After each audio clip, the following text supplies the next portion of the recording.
Assalamualaikum warahmatullahi wabarakatuh. Shalom. Halo teman-teman, kami dari kelompok 5 ingin menjelaskan tentang analisis efek relativitas terhadap keakuratan GPS dari satelit Google Maps.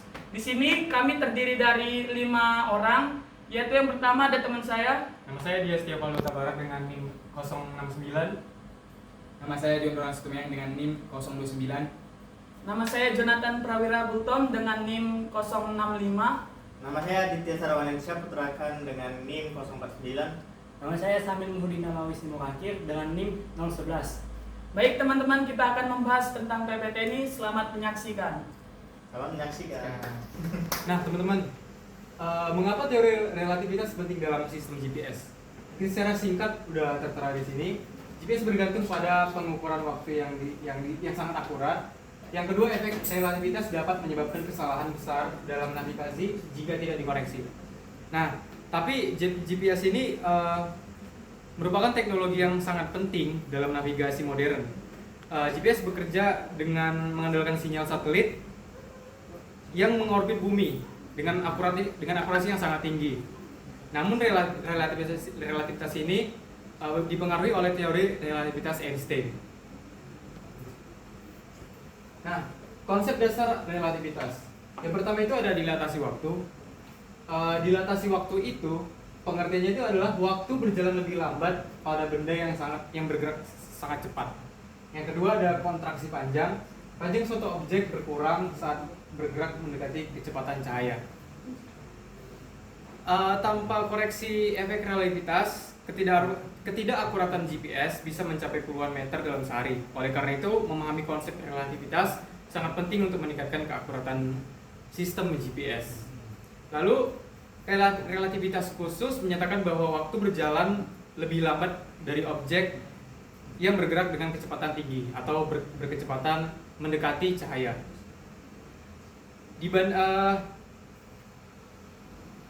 Konsep ini dikenal sebagai dilatasi waktu.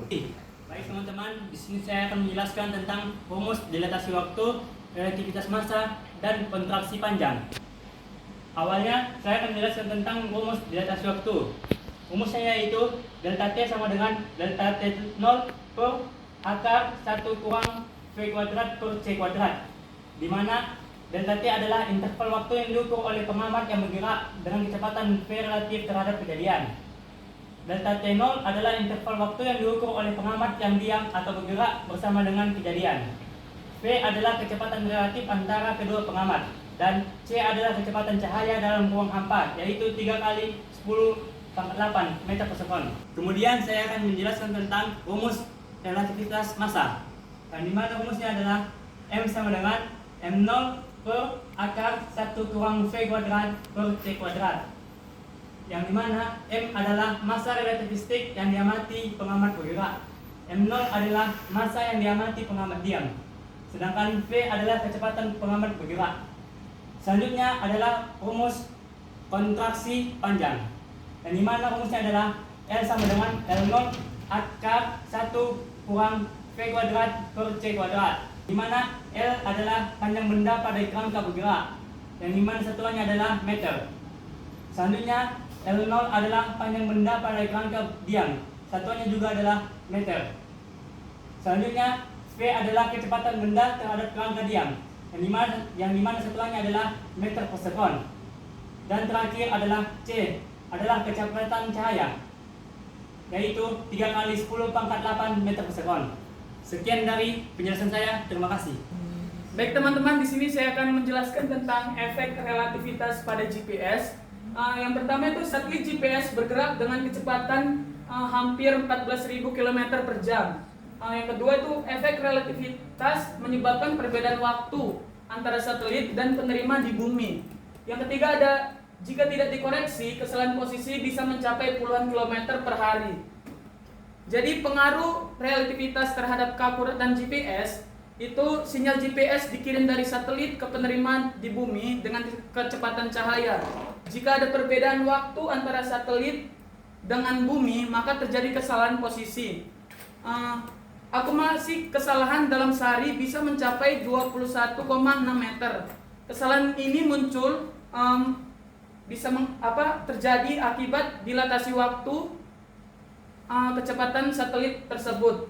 Satelit bergerak cepat sehingga waktu berjalan lebih lambat. Yang kedua itu satelit berada jauh dari gravitasi bumi sehingga waktu berjalan lebih cepat. Kedua efek ini menyebabkan perbedaan waktu sekitar 7,21 kali 10 pangkat min 8 per detik harinya, yang jika dikonversi per jarak menghasilkan kesalahan posisi sekitar 21,6 meter per hari. Jadi perhitungan dilatasi waktu itu kami menggunakan simulasi numerik dengan Python untuk mengkaji efek relativitas terhadap akurasi GPS. Simulasi ini akan menghitung perbedaan waktu akibat dilatasi waktu, relativitas serta dampaknya terhadap posisi dalam sistem GPS tersebut. Di sini ada persamaan dilatasi waktu, yaitu ada delta T sama dengan delta 0 per akar dari 1 kurang V kuadrat per C kuadrat, yang dimana delta T0 ini adalah waktu diam, yang V ini adalah kecepatan satelit GPS tersebut, yang dimana 3874 meter per second. Yang C adalah kecepatan cahaya, yaitu 299.792.458 meter per second. Perhitungan akumulasi kesalahan waktu itu kesalahan akumulasi dikurang sama dengan delta T dikurang delta 0 dikali detik dalam sehari tersebut. Yang ketiga itu ada kesalahan posisi akibat perbedaan waktu tadi. Delta D sama dengan C kali kesalahan akumulasi. Jadi ada hasil dan pembahasan kami yang mungkin akan dijelaskan oleh teman saya. Terima kasih. Oke, jadi teman-teman semua, untuk kali ini kita akan menghitung akumulasi kesalahan dalam sehari dalam konsep relativitas. Nah, jadi pada Google Maps prinsip relativitas sangat-sangat berpengaruh. Nah, perbedaan dilatasi waktu antara di satelit sama di bumi, teman-teman bisa lihat sendiri segini 1,0-nya banyak. Memang terlihatnya kecil. Cuma ketika angka ini dikalikan dengan kecepatan cahaya, maka itu akan menghasilkan hasil yang cukup besar, yaitu sekitar 21,6 meter. Untuk membuat solusi dari kesalahan satelit Google Maps ini, kami sudah membuat kodingan untuk mengkoreksinya. Nah, untuk algoritma dari kodingan koreksinya teman-teman bisa lihat di sini, akan saya jelaskan. Nah, pertama sekali ketika di langit kita anggap ada satelit, kita anggap bentuknya seperti ini. Kemudian satu lagi ada pengamat di bumi yang mungkin sedang memakai handphone untuk melihat Google Maps. Nah, waktu yang terjadi antara satelit kita anggap sebagai delta T dan pengamat di bumi sebagai delta T0 itu jelas berbeda, di mana delta T akan lebih kecil daripada delta T0 seperti prinsip relativitas yang telah dijelaskan oleh teman-teman saya. Untuk rumus dari delta T sendiri adalah delta T sama dengan delta T0 akar 1 dikurang V kuadrat per C kuadrat, di mana variabel ini bisa dinamakan sebagai gamma. Atau hasilnya adalah delta T sama dengan delta T0 dikali gamma. Nah, untuk delta T yang di bumi itu bisa dibilang didefinisikan sebagai X0 per C. Nah, jarak per kecepatan cahaya. Nah, untuk menghitung akumulasi kesalahannya, kita dapat menggunakan rumus sebagai berikut. Delta X sama dengan X0 dikurang X. Nah, mungkin teman-teman bertanya, kenapa X0 dikurang X, bukan X dikurang X0? Karena X0 akan lebih besar daripada X. Karena X0 untuk pengamat yang di bumi, sedangkan X adalah untuk satelit tadi. Nah, sehingga delta X bisa didefinisikan sebagai C dikali delta T0 dikurang C dikali delta T aksen atau delta T, di mana delta T itu definisinya delta T0 dikali gamma.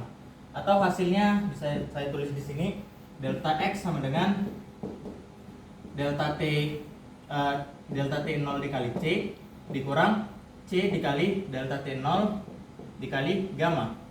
Atau hasil dari delta X sendiri adalah delta X sama dengan C dikali delta T0 1 dikurang gamma. Nah, ini adalah algoritma dari koreksi kesalahan Google Maps itu sendiri. Artinya setiap hasil yang diperlihatkan oleh Google Maps ada ralat sekitar delta X sama dengan C dikali delta T0 dikali 1 dikurang gamma. Untuk koreksinya sendiri sudah kami buat codingannya. Nah, kita bisa langsung saja nantinya di dalam codingan ini masukkan kecepatan satelit. Jadi kita hanya modal tahu berapa kecepatan satelit dari satelit tersebut. Contohnya satelit Google Maps dengan kecepatan 3.874 meter per detik. Nah, kita akan bisa mendapat koreksi dari aplikasi Google Map-nya itu sendiri sekitar 0,00175092 meter. Nah, setelah dikoreksi bisa mendapatkan 0,000171 meter dengan algoritma yang saya berikan seperti tadi. Nah, untuk grafiknya sendiri kita bisa tentukan grafik ketidakakuratan Google Map dengan kecepatan dari satelit Google Map itu sendiri. Bisa teman-teman lihat grafiknya itu berbanding lurus. Semakin cepat satelit Google Map, maka akan semakin tidak akurat pula hasil yang diberikan olehnya.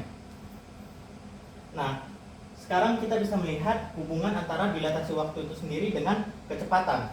Nah, semakin besar kecepatannya maka akan semakin jauh meningkat dilatasi waktunya hampir menuju tak hingga. Nah, jadi ketika ada pada kecepatan saya, ini grafiknya hampir mendekati tegak lurus. Nah, sehingga peningkatan dilatasi waktunya akan sangat begitu besar. Itu saja dari saya. Cukup sekian. Terima kasih. Oke, di sini saya akan menjelaskan koreksi relativistik dalam GPS. Sistem GPS memiliki algoritma koreksi waktu berbasis relativitas. Tanpa koreksi ini, layanan seperti Google Maps akan tidak akurat. Contohnya koreksi relativitas khusus satelit GPS menggunakan jam atom yang sudah dikalibrasi untuk mengimbangi efek dilatasi waktu akibat kecepatan yang tinggi. Ini adalah hasil codingan dari program kami, tetapan konstanta C, V, DT0, kemudian hitung DT, kemudian hitung kesalahan waktu, kemudian hitung kesalahan akumulasi, lalu hitung kesalahan posisi, kemudian buat area kecepatan, baru menghitung DT untuk setiap kecepatan, lalu di situ akan dimunculkan plot grafik dan grafik, lalu tampilkan hasil run. Jadi kesimpulannya, efek relativitas sangat berpengaruh terhadap sistem GPS. Tanpa koreksi kesalahan posisi bisa mencapai 2,6 meter per hari karena kombinasi efek relativitas khusus dan umum. Yang kedua, dilatasi waktu akibat kecepatan satelit membuat waktu berjalan lebih lambat dibandingkan di bumi. Dilatasi waktu akibat gravitasi membuat waktu di satelit berjalan lebih cepat dibandingkan di bumi. Yang ketiga, kesalahan ini dikompensasi menggunakan algoritma koreksi dalam sistem GPS seperti kalibrasi jam atom dan sinkronisasi sinyal. Tanpa koreksi relativitas, layanan GPS seperti Google Maps tidak akan memberikan lokasi yang akurat. Sekian dari saya, terima kasih. Baik, terima kasih teman-teman sudah menyaksikan presentasi kami. Apabila ada kesalahan, mohon maaf. Sekian dari kami. Wassalamualaikum warahmatullahi wabarakatuh. Terima kasih teman-teman. Sampai ketemu.